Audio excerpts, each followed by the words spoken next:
श्री शनैश्चरे स्तोत्रम्। ओम अस्य श्री शनैश्चरे स्तोत्रस्य दशरथ ऋषिः शनैश्चरो देवता त्रिष्टुप् छन्दः शनैश्चरप्रीत्यर्थं जपे विनियोगः। दशरथ उवाच कोणान्तकरौद्रयमोऽथ बभ्रुः कृष्णः शनिः पिङ्गलमन्दशौरिः नित्यं स्मृतो यो हरते च पीडां तस्मै नमः श्रीरविनन्दनाय। सुरासुराः किं पुरुषोरगेन्द्रा गन्धर्वविद्याधरपन्नगाश्च पीड्यन्ति सर्वे विषमस्थितेन तस्मै नमः श्रीरविनन्दनाय। नरा नरेन्द्राः पशवो मृगेन्द्रा वन्याश्च ये कीटपतङ्गभृङ्गा पीड्यन्ति सर्वे विषमस्थितेन तस्मै नमः श्रीरविनन्दनाय। देशाश्च दुर्गाणि वनानि यत्र सेनानिवेशापुरपत्तनानि पीड्यन्ति सर्वे विषमस्थितेन तस्मै नमः श्रीरविनन्दनाय। तिलैर्यवैर्मासगुणान्नदानैर्लोहेन नीलाम्बरदानतो वा प्रीणाति मन्त्रैर्निजवासरे च तस्मै नमः श्रीरविनन्दनाय। प्रयागकूले यमुनातटे च सरस्वती पुण्यजले गुहायां यो योगिनां ध्यानगतोऽपि सूक्ष्मस्तस्मै नमः श्रीरविनन्दनाय।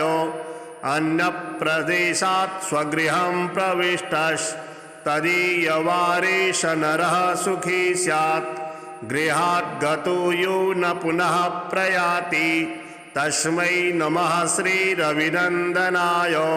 सृष्टा स्वयंभूर्भुवनत्रयस्य त्राता हरिषु हरते पिनाकी एकस्त्रिधारिक यजुषाममूर्तिस्तस्मै नमः श्रीरविनन्दनाय।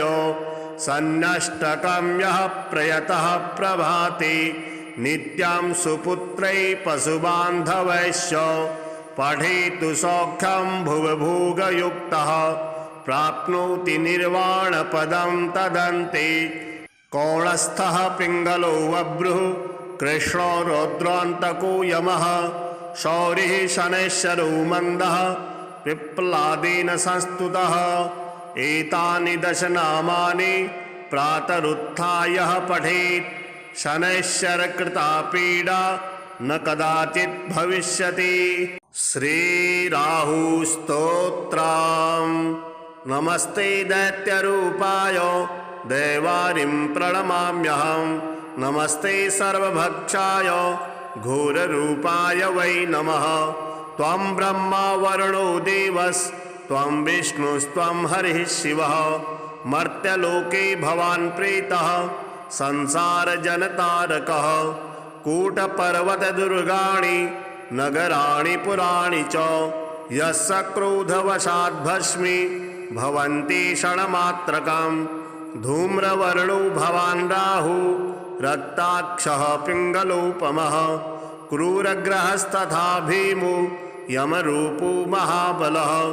यस्य स्थाने पञ्चमेऽपि षष्ठे चैव तृतीयके दशमैकादशेश्चैव तस्य श्रेयः करोत्यलम्। अन्नं खड्गं च यद्दत्तं राहवेषु फलप्रदम्। पृथिव्यां ब्रह्मपीडां च गोपीडां तन्निवारयेत्। कृमिकीटपतङ्गेषु चरन्तं सचराचरं गोदानं भूमिदानं च ह्यन्नं वस्त्रं च दापयेत्।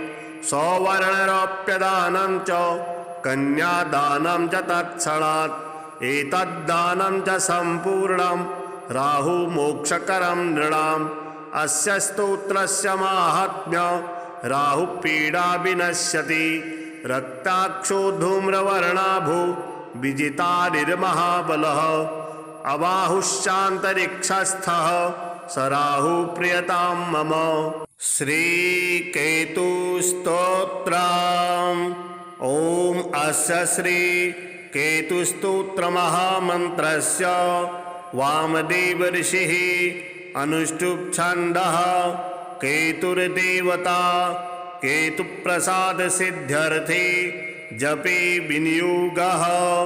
गौतम उवाच मुनीन्द्रसूत तत्त्वज्ञ सर्वशास्त्रविशारद सर्वरोगहरं ब्रूहि केतोः स्तोत्रमनुत्तमम्। सूत उवाच शृणु गौतम वक्ष्यामि स्तोत्रमेतदनुत्तमम्।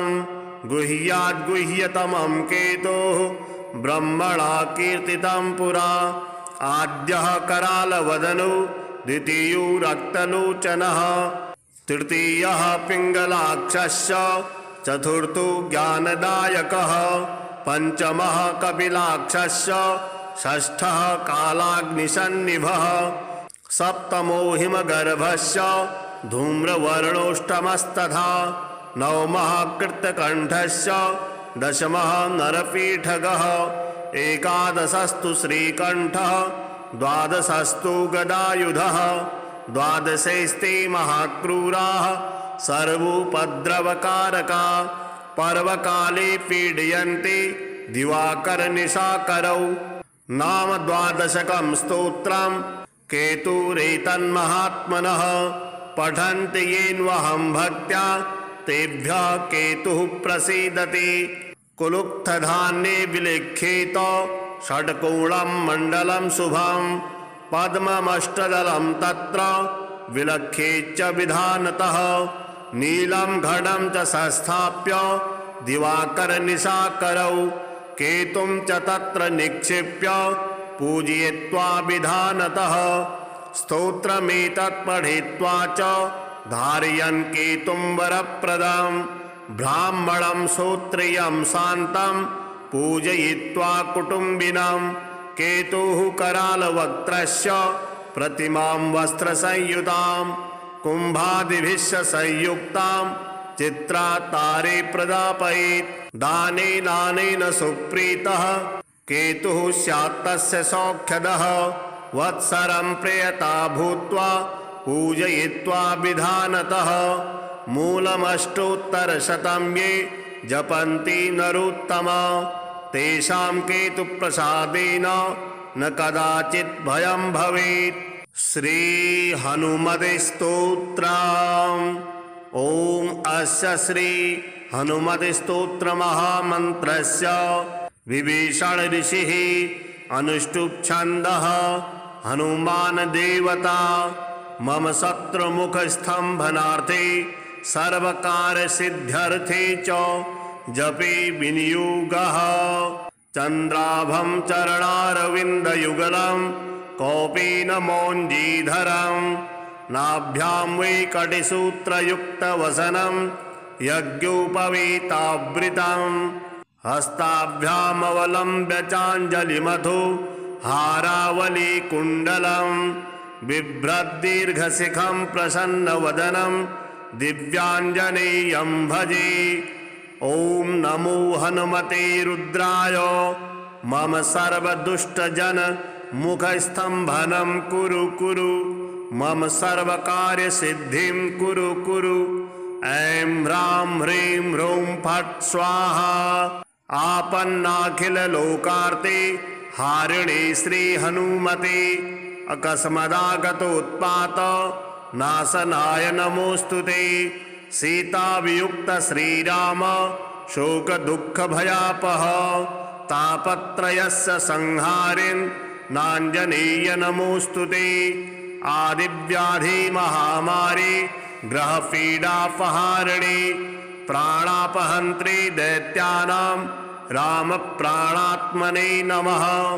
संसारसागरावर्त गतसम्भ्रान्तचेतसां शरणागतमर्त्यानां शरण्याय नमोऽस्तुते। राजद्वारे विलद्वारे प्रवेशे भूतसङ्कुले गजसिंहमहाव्याघ्र चोरभीषणकानने महाभयेऽग्निसंस्थाने शत्रुसङ्गसमाश्रिते शरणागतमर्त्यानां शरण्याय नमो नमः। प्रदोषे वा प्रभाते वा ये स्मरन्त्यञ्जनासुताम् अर्थसिद्धे यशः कामान् प्राप्नुवन्ति न संशयः। कारागृहे प्रयाणे च संग्रामे देशविपल्लवे ये स्मरन्ति हनुमन्तां तेषां सन्ति न आपदः। वज्रदेहाय कालाग्ने रुद्रायामित तेजसे नमः। प्लवगसैन्यानां प्राणभूतात्मने नमः। दुष्टदैत्यमहादर्प दलनाय महात्मने ब्रह्मास्त्रस्तम्भनायास्मै नमः श्रीरुद्रमूर्तये। जपत्वा स्तोत्रमिदं पुण्यं वशुवारं पठेन्नरः। राजस्थाने सभास्थाने वादे प्राप्ते जपे ध्रुवं विभीषणकृतं स्तोत्रं यः पठेत् प्रयतो नरः सर्वापद्भ्यो विमुच्येत नात्र कार्या विचारण। श्री शनैश्चर स्तोत्रम्। ओम अस्य श्री शनैश्चर स्तोत्रस्य दशरथ ऋषिः शनैश्चरो देवता त्रिष्टुप् छन्दः शनैश्चरप्रीत्यर्थं जपे विनियोगः। दशरथ उवाच कोणान्तकरौद्रयमोऽथ बभ्रुः कृष्णः शनिः पिङ्गलमन्दशौरिः नित्यं स्मृतो यो हरते च पीडां तस्मै नमः श्रीरविनन्दनाय। सुरासुराः किं पुरुषो रगेन्द्रा गन्धर्वविद्याधरपन्नगाश्च पीड्यन्ति सर्वे विषमस्थितेन तस्मै नमः श्रीरविनन्दनाय। नरा नरेन्द्राः पशवो मृगेन्द्रा वन्याश्च ये कीटपतङ्गभृङ्गा पीड्यन्ति सर्वे विषमस्थितेन तस्मै नमः श्रीरविनन्दनाय। देशाश्च दुर्गाणि वनानि यत्र सेनानिवेशापुरपत्तनानि पीड्यन्ति सर्वे विषमस्थितेन तस्मै नमः श्रीरविनन्दनाय। तिलैर्यवैर्मासगुणान्नदानैर्लोहेन नीलाम्बरदानतो वा प्रीणाति मन्त्रैर्निजवासरे च तस्मै नमः श्रीरविनन्दनाय। प्रयागकूले यमुनातटे च सरस्वती पुण्यजले गुहायां यो योगिनां ध्यानगतोऽपि सूक्ष्मस्तस्मै नमः श्रीरविनन्दनाय। अन्यप्रदेशात् स्वगृहं प्रविष्टस्तदीयवारेश नरः सुखी स्यात् गृहात् गतो यो न पुनः प्रयाति तस्मै नमः श्रीरविनन्दनाय। सृष्टा स्वयंभूर्भुवनत्रयस्य त्राता हरिषु हरते पिनाकी एकस्त्रिधारिक् यजुषाममूर्तिस्तस्मै नमः श्रीरविनन्दनाय। सन्नष्टकं यः प्रयतः प्रभाते नित्यं सुपुत्रै पशुबान्धवैश्च पठेतु सौख्यं भुवभोगयुक्तः प्राप्नोति निर्वाणपदं तदन्ते। कौणस्थः पिङ्गलो बभ्रुः कृष्णो रौद्रान्तको यमः शौरिः शनैश्चरो मन्दः पिप्लादेन संस्तुतः। एतानि दश नामानि प्रातरुत्थाय पठेत् शनैश्चरकृता पीडा न कदाचित् भविष्यति। श्रीराहुस्तोत्रम्। नमस्ते दैत्यरूपाय देवारिं प्रणमाम्यहं। नमस्ते सर्वभक्षाय घोररूपाय वै नमः। त्वं ब्रह्मा वरुणो देवस्त्वं विष्णुस्त्वं हरिः शिवः। मर्त्यलोके भवान् प्रीतः संसारजनतारकः। कूटपर्वतदुर्गाणि नगराणि पुराणि च यस्य क्रोधवशाद्भस्मी भवन्ति क्षणमात्रकम् धूम्रवर्णो भवान् राहु रक्ताक्षः पिङ्गलोपमः क्रूरग्रहस्तथा भीमो यमरूपो महाबलः यस्य स्थाने पञ्चमेऽपि षष्ठे चैव तृतीयके दशमैकादशेश्चैव तस्य श्रेयः करोत्यलम् अन्नं खड्गं च यद्दत्तं राहवेषु फलप्रदम् पृथिव्यां ब्रह्मपीडां च गोपीडां तन्निवारयेत् कृमिकीटपतङ्गेषु चरन्तं सचराचरं गोदानं भूमिदानं च यन्नं वस्त्रं च दापयेत् सौवर्णरौप्यदानं च कन्यादानं च तत्क्षणात् एतद्दानं च सम्पूर्णं राहुमोक्षकरं नृणाम् अस्य स्तोत्रस्य माहात्म्य राहुपीडा विनश्यति रक्ताक्षो धूम्रवर्णाभो विजितारिर्महाबलः अबाहुश्चान्तरिक्षस्थः स राहुप्रियतां मम। श्रीकेतुस्तोत्रम्। ॐ अस्य श्रीकेतुस्तोत्रमहामन्त्रस्य वामदेव ऋषिः अनुष्टुप् छन्दः केतुर्देवता केतुप्रसाद सिद्ध्यर्थे जपे विनियोगः। गौतम उवाच मुनीन्द्रसूत तत्त्वज्ञ सर्वशास्त्रविशारद सर्वरोगहरं ब्रूहि केतोः स्तोत्रमनुत्तमम्। सूत उवाच शृणु गौतम वक्ष्यामि स्तोत्रमेतदनुत्तमम् गुह्याद्गुह्यतमं केतोः ब्रह्मणा कीर्तितं पुरा।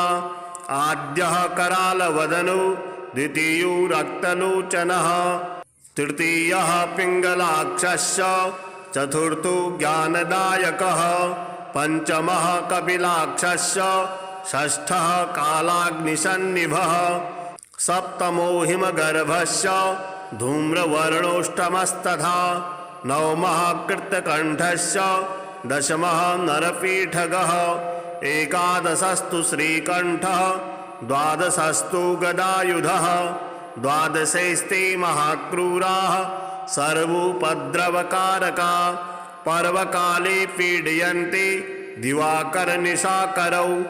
नाम द्वादशकं स्तोत्रम् केतुरेतन्महात्मनः पठन्ति येन्वहं भक्त्या तेभ्यः केतुः प्रसीदति। कुलुक्थधान्ये विलिख्येत षट्कोणं मण्डलं शुभं पद्ममष्टदलं तत्र विलख्येच्च विधानतः नीलं घटं च संस्थाप्य दिवाकरनिशाकरौ केतुं च तत्र निक्षिप्य पूजयित्वा विधानतः स्तोत्रमेतत् पठित्वा च धारयन् केतुं वरप्रदं ब्राह्मणं श्रोत्रियं शान्तं पूजयित्वा कुटुम्बिनं केतुः करालवक्त्रस्य प्रतिमां वस्त्रसंयुतां कुम्भादिभिः संयुक्तां चित्रातारे प्रदापयेत्। दानेनानेन सुप्रीतः केतुः स्यात् तस्य सौख्यदः वत्सरं प्रेयता भूत्वा पूजयित्वा विधानतः मूलमष्टोत्तरशतं ये जपन्ति नरोत्तमा तेषां केतुप्रसादेन न कदाचित् भयं भवेत्। श्री हनुमते स्तोत्रम्। ॐ अस्य श्री हनुमते स्तोत्रमहामन्त्रस्य विभीषण ऋषिः अनुष्टुप् छन्दः हनुमान् देवता मम शत्रुमुखस्तम्भनार्थे सर्वकारसिद्ध्यर्थे च जपे विनियोगः।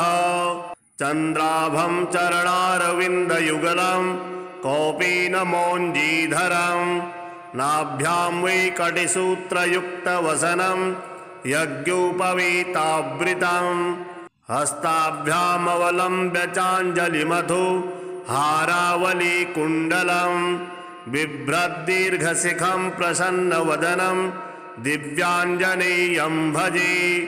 ॐ नमो हनुमते रुद्राय मम सर्वदुष्टजन मुखस्तम्भनं कुरु कुरु मम सर्वकार्यसिद्धिं कुरु कुरु। ऐं ह्रां ह्रीं ह्रूं फट् स्वाहा। आपन्नाखिललोकार्ते हारिणे श्रीहनुमते अकस्मदागतोत्पात नाशनाय नमोऽस्तुते। सीतावियुक्त श्रीराम शोकदुःखभयापः तापत्रयस्य संहारिन् नाञ्जनेय नमोऽस्तुते। आदिव्याधिमहामारी ग्रहपीडापहारिणी प्राणापहन्त्री दैत्यानां रामप्राणात्मने नमः। संसारसागरावर्त गतसम्भ्रान्तचेतसां शरणागतमर्त्यानां शरण्याय नमोऽस्तुते। राजद्वारे विलद्वारे प्रवेशे भूतसङ्कुले गजसिंहमहाव्याघ्र चोरभीषणकानने महाभयेऽग्निसंस्थाने शत्रुसङ्गसमाश्रिते शरणागतमर्त्यानां शरण्याय नमो नमः। प्रदोषे वा प्रभाते वा ये स्मरन्त्यञ्जनासुताम् अर्थसिद्धे यशः कामान् प्राप्नुवन्ति न संशयः। कारागृहे प्रयाणे च संग्रामे देशविपल्लवे ये स्मरन्ति हनुमन्तां तेषां सन्ति न आपदः। वज्रदेहाय कालाग्ने रुद्रायामिततेजसे नमः। प्लवगसैन्यानां प्राणभूतात्मने नमः। दुष्टदैत्यमहादर्प दलनाय महात्मने ब्रह्मास्त्रस्तम्भनायास्मै नमः श्रीरुद्रमूर्तये। जपत्वा स्तोत्रमिदं पुण्यं वशुवारं पठेन्नरः। राजस्थाने सभास्थाने वादे प्राप्ते जपे ध्रुवं विभीषणकृतं स्तोत्रं यः पठेत् प्रयतो नरः सर्वापद्भ्यो विमुच्येत नात्र कार्या विचारण।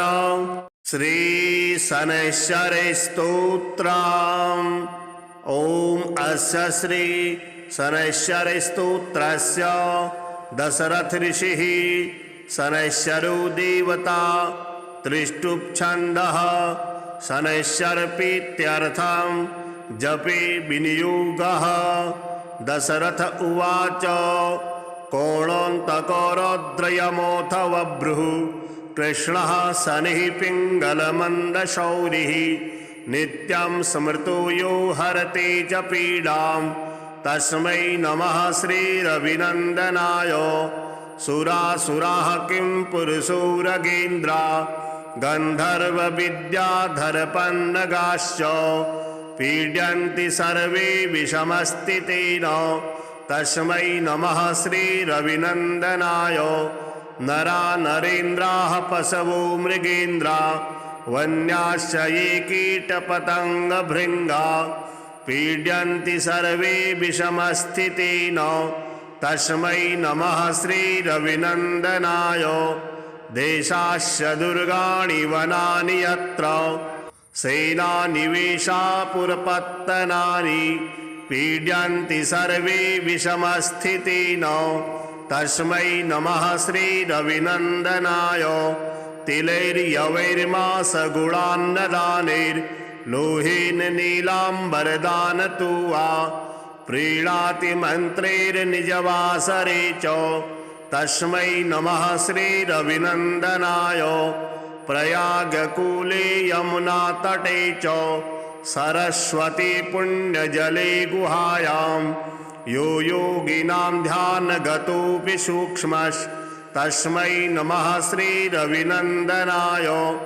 अन्यप्रदेशात् स्वगृहं प्रविष्टस्तदीयवारेश नरः सुखी स्यात् गृहात् गतो यो न पुनः प्रयाति तस्मै नमः श्रीरविनन्दनाय।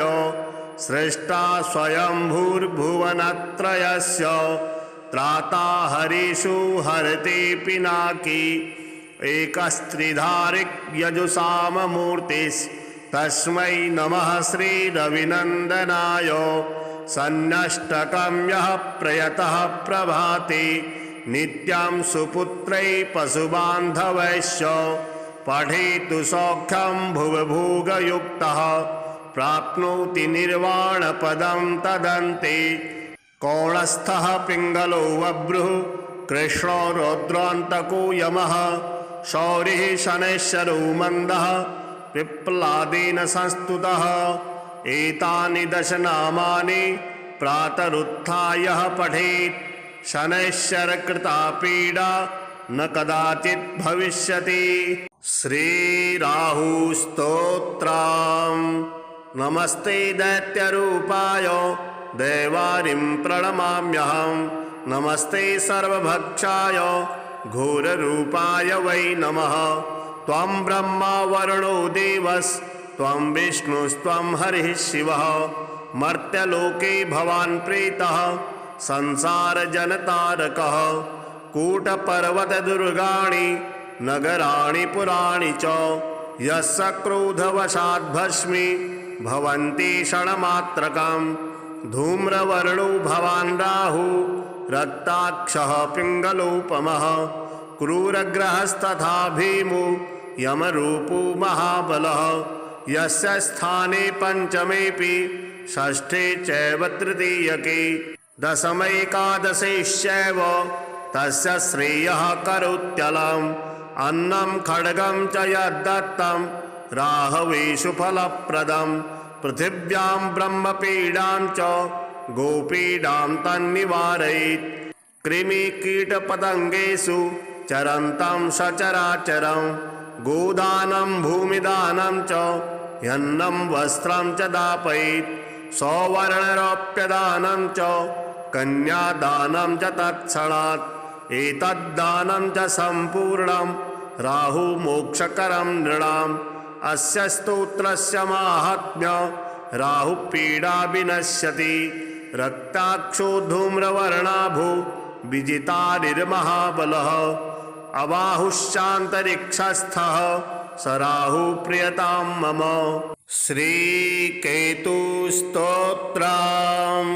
ॐ अस्य श्रीकेतुस्तोत्रमहामन्त्रस्य वामदेवऋषिः अनुष्टुप् छन्दः। केतुर्देवता केतुप्रसादसिद्ध्यर्थे जपे विनियोगः। गौतम उवाच मुनीन्द्रसूत तत्त्वज्ञ सर्वशास्त्रविशारद सर्वरोगहरं ब्रूहि केतोः स्तोत्रमनुत्तमम्। सूत उवाच शृणु गौतम वक्ष्यामि स्तोत्रमेतदनुत्तमम्। गुह्याद्गुह्यतमं केतोः ब्रह्मणा कीर्तितं पुरा। आद्यः करालवदनो द्वितीयो रक्तलोचनः तृतीयः पिङ्गलाक्षश्च चतुर्थो ज्ञानदायकः पञ्चमः कपिलाक्षश्च षष्ठः कालाग्निसन्निभः सप्तमो हिमगर्भश्च धूम्रवर्णोऽष्टमस्तथा नवमः कृतकण्ठश्च दशमः नरपीठगः एकादशस्तु श्रीकण्ठः द्वादशस्तु गदायुधः द्वादशैस्ते महाक्रूराः सर्वोपद्रवकारका पर्वकाले पीडयन्ति दिवाकरनिशाकरौ नाम द्वादशकं स्तोत्रम् केतुरेतन्महात्मनः पठन्ति येन्वहं भक्त्या तेभ्यः केतुः प्रसीदति कुलुक्थधान्ये विलिख्येत षट्कोणं मण्डलं शुभं पद्ममष्टदलं तत्र विलख्येच्च विधानतः नीलं घटं च संस्थाप्य दिवाकरनिशाकरौ केतुं च तत्र निक्षिप्य पूजयित्वा विधानतः स्तोत्रमेतत् पठित्वा च धारयन् केतुं वरप्रदं ब्राह्मणं श्रोत्रियं शान्तं पूजयित्वा कुटुम्बिनं केतुः करालवक्त्रस्य प्रतिमां वस्त्रसंयुतां कुम्भादिभिश्च संयुक्तां चित्रातारे प्रदापयेत्। दानेन सुप्रीतः केतुः स्यात् तस्य सौख्यदः। वत्सरं प्रेयता भूत्वा पूजयित्वा विधानतः। मूलमष्टोत्तरशतं ये जपन्ति नरोत्तमा तेषां केतुप्रसादेन न कदाचित् भयं भवेत्। श्री हनुमते स्तोत्रम्। ओम अस्य श्री हनुमते स्तोत्र महामन्त्रस्य विभीषण ऋषिः अनुष्टुप् छन्दः। हनुमान देवता मम शत्रुमुखस्तम्भनार्थे सर्वकार्य सिद्ध्यर्थे च जपे विनियोगः। चन्द्राभं चरणारविन्दयुगलं कौपीन मौञ्जीधरं नाभ्यां वैकटिसूत्रयुक्तवसनं यज्ञोपवीतावृतं। हस्ताभ्यामवलम्ब्य चाञ्जलिमधु हारावलीकुण्डलं बिभ्रद्दीर्घशिखं प्रसन्नवदनं दिव्याञ्जनेयं भजे। ॐ नमो हनुमते रुद्राय मम सर्वदुष्टजन मुखस्तम्भनं कुरु कुरु मम सर्वकार्यसिद्धिं कुरु कुरु। ऐं ह्रां ह्रीं ह्रूं फट् स्वाहा। आपन्नाखिललोकार्ते हारिणे श्रीहनुमते अकस्मदागतोत्पात नाशनाय नमोऽस्तुते। सीतावियुक्त श्रीराम शोकदुःखभयापः तापत्रयस्य संहारिन् नाञ्जनेय नमोऽस्तुते। आदिव्याधि महामारी ग्रहपीडापहारिणे प्राणापहन्त्री दैत्यानां रामप्राणात्मने नमः। संसारसागरावर्त गतसम्भ्रान्तचेतसां शरणागतमर्त्यानां शरण्याय नमोऽस्तुते। राजद्वारे विलद्वारे प्रवेशे भूतसङ्कुले गजसिंहमहाव्याघ्र चोरभीषणकानने महाभयेऽग्निसंस्थाने शत्रुसङ्गसमाश्रिते शरणागतमर्त्यानां शरण्याय नमो नमः। प्रदोषे वा प्रभाते वा ये स्मरन्त्यञ्जनासुताम् अर्थसिद्धे यशः कामान् प्राप्नुवन्ति न संशयः। कारागृहे प्रयाणे च संग्रामे देशविपल्लवे ये स्मरन्ति हनुमन्तं तेषां सन्ति न आपदः। वज्रदेहाय कालाग्ने रुद्रायामित तेजसे नमः। प्लवगसैन्यानां प्राणभूतात्मने नमः। दुष्टदैत्यमहादर्प दलनाय महात्मने ब्रह्मास्त्रस्तम्भनायास्मै नमः श्रीरुद्रमूर्तये। जपत्वा स्तोत्रमिदं पुण्यं वशुवारं पठेन्नरः। राजस्थाने सभास्थाने वादे प्राप्ते जपे ध्रुवं विभीषणकृतं स्तोत्रं यः पठेत् प्रयतो नरः सर्वापद्भ्यो विमुच्येत नात्र कार्या विचारण। श्री शनैश्चरे स्तोत्रम्।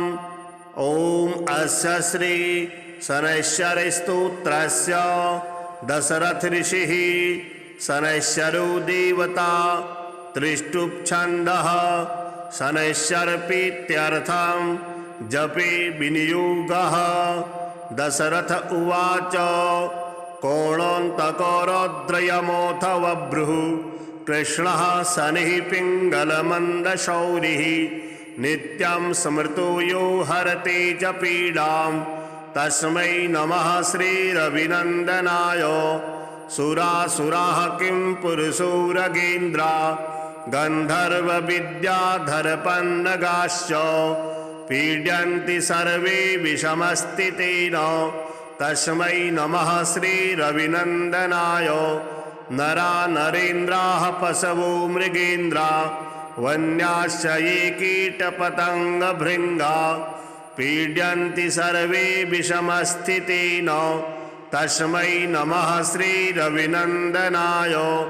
देशाश्च दुर्गाणि वनानि यत्र सेनानिवेशापुरपत्तनानि पीड्यन्ति सर्वे विषमस्थितेन तस्मै नमः श्रीरविनन्दनाय तिलैर्यवैर्मासगुणान्नदानैर्लोहेन नीलाम्बरदानतु वा प्रीणाति मन्त्रैर्निजवासरे च तस्मै नमः श्रीरविनन्दनाय प्रयागकूले यमुनातटे च सरस्वती पुण्यजले गुहायां यो योगिनां ध्यानगतोऽपि सूक्ष्मस्तस्मै नमः श्रीरविनन्दनाय अन्यप्रदेशात् स्वगृहं प्रविष्टस्तदीयवारेश नरः सुखी स्यात् गृहात् गतो यो न पुनः प्रयाति तस्मै नमः श्रीरविनन्दनाय सृष्टा स्वयंभूर्भुवनत्रयस्य त्राता हरिषु हरते पिनाकी एकस्त्रिधारिक्यजुषाममूर्तिस्तस्मै नमः श्रीरविनन्दनाय सन्नष्टकं यः प्रयतः प्रभाते नित्यं सुपुत्रै पशुबान्धवैश्च पठेतु सौख्यं भुवभोगयुक्तः प्राप्नोति निर्वाणपदं तदन्ते कौणस्थः पिङ्गलो बभ्रुः कृष्णो रौद्रान्तको यमः शौरिः शनैश्चरो मन्दः पिप्लादेन संस्तुतः एतानि दशनामानि प्रातरुत्थाय पठेत् शनैश्चरकृता पीडा न कदाचित् भविष्यति। श्रीराहुस्तोत्रम्। नमस्ते दैत्यरूपाय देवारिं प्रणमाम्यहं नमस्ते सर्वभक्षाय घोररूपाय वै नमः।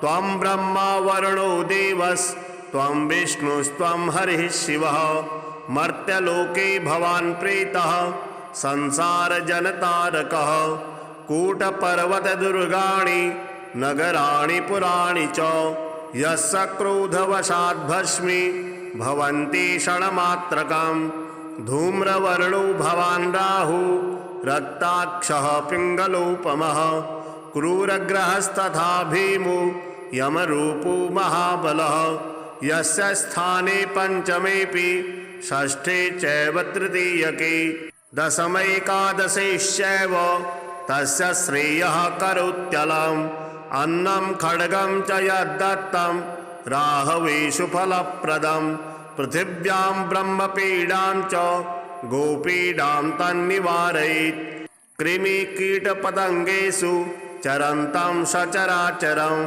गोदानं भूमिदानं च यन्नं वस्त्रं च दापयेत् सौवर्णरौप्यदानं च कन्यादानं च तत्क्षणात् एतद्दानं च सम्पूर्णं राहुमोक्षकरं नृणाम् अस्य स्तोत्रस्य माहात्म्यं राहुपीडा विनश्यति रक्ताक्षो धूम्रवर्णाभो विजितारिर्महाबलः अबाहुश्चान्तरिक्षस्थः स राहुप्रियतां मम। श्रीकेतुस्तोत्रम्। ॐ अस्य श्रीकेतुस्तोत्रमहामन्त्रस्य वामदेवऋषिः अनुष्टुप् छन्दः केतुर्देवता केतुप्रसादसिद्ध्यर्थे जपे विनियोगः। गौतम उवाच मुनीन्द्रसूत तत्त्वज्ञ सर्वशास्त्रविशारद सर्वरोगहरं ब्रूहि केतोः स्तोत्रमनुत्तमम्।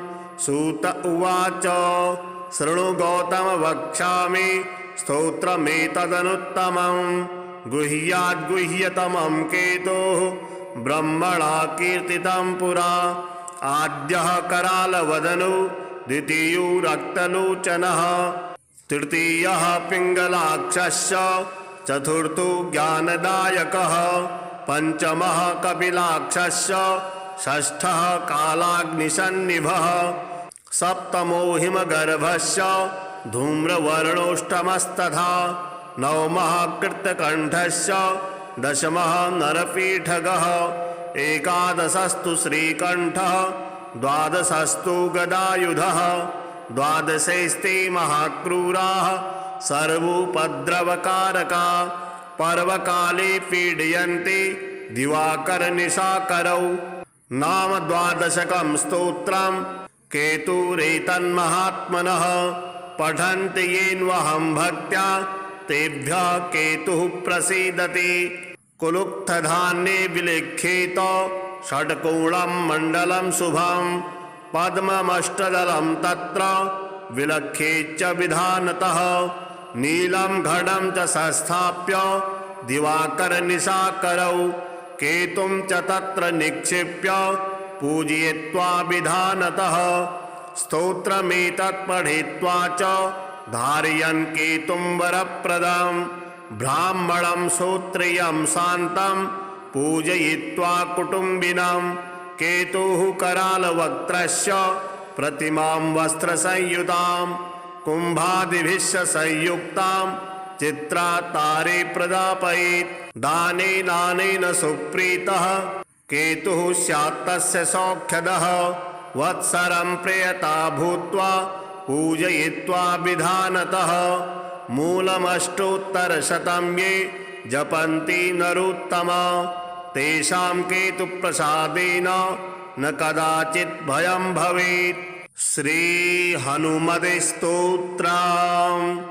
ओम अस्य श्री हनुमते स्तोत्र महामन्त्रस्य विभीषण ऋषिः अनुष्टुप् छन्दः हनुमान देवता मम शत्रुमुखस्तम्भनार्थे सर्वकारसिद्ध्यर्थे च जपे विनियोगः चन्द्राभं चरणारविन्दयुगलं कौपीनमौञ्जीधरम् नाभ्यां वैकटिसूत्रयुक्तवसनं यज्ञोपवीतावृतं हस्ताभ्यामवलम्ब्य चाञ्जलिमधु हारावलीकुण्डलं बिभ्रद्दीर्घशिखं प्रसन्नवदनं दिव्याञ्जनेयं भजे।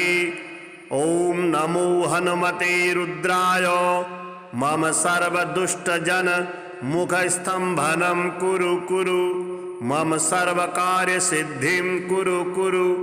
ऐं ह्रां ह्रीं ह्रूं फट् स्वाहा। आपन्नाखिललोकार्ते हारिणे श्रीहनुमते अकस्मदागतोत्पात नाशनाय नमोऽस्तुते। सीतावियुक्त श्रीराम शोकदुःखभयापः तापत्रयस्य संहारिन् नाञ्जनेय नमोऽस्तुते।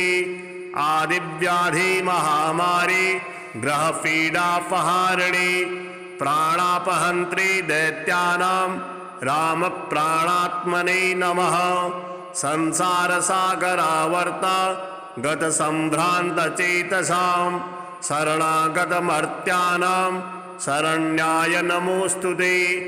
राजद्वारे विलद्वारे प्रवेशे भूतसङ्कुले गजसिंहमहाव्याघ्र चोरभीषणकानने महाभयेऽग्निसंस्थाने शत्रुसङ्गसमाश्रिते शरणागतमर्त्यानां शरण्याय नमो नमः।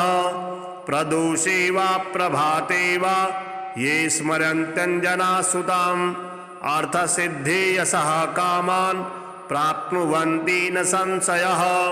कारागृहे प्रयाणे च संग्रामे देशविपल्लवे ये स्मरन्ति हनुमन्तं तेषां सन्ति न आपदः।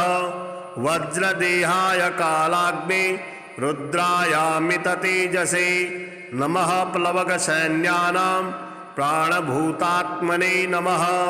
दुष्टदैत्यमहादर्प दलनाय महात्मने ब्रह्मास्त्रस्तम्भनायास्मै नमः श्रीरुद्रमूर्तये। जपत्वा स्तोत्रमिदं पुण्यं वशुवारं पठेन्नरः। राजस्थाने सभास्थाने वादे प्राप्ते जपे ध्रुवं विभीषणकृतं स्तोत्रं यः पठेत् प्रयतो नरः सर्वापद्भ्यो विमुच्येत नात्र कार्या विचारण।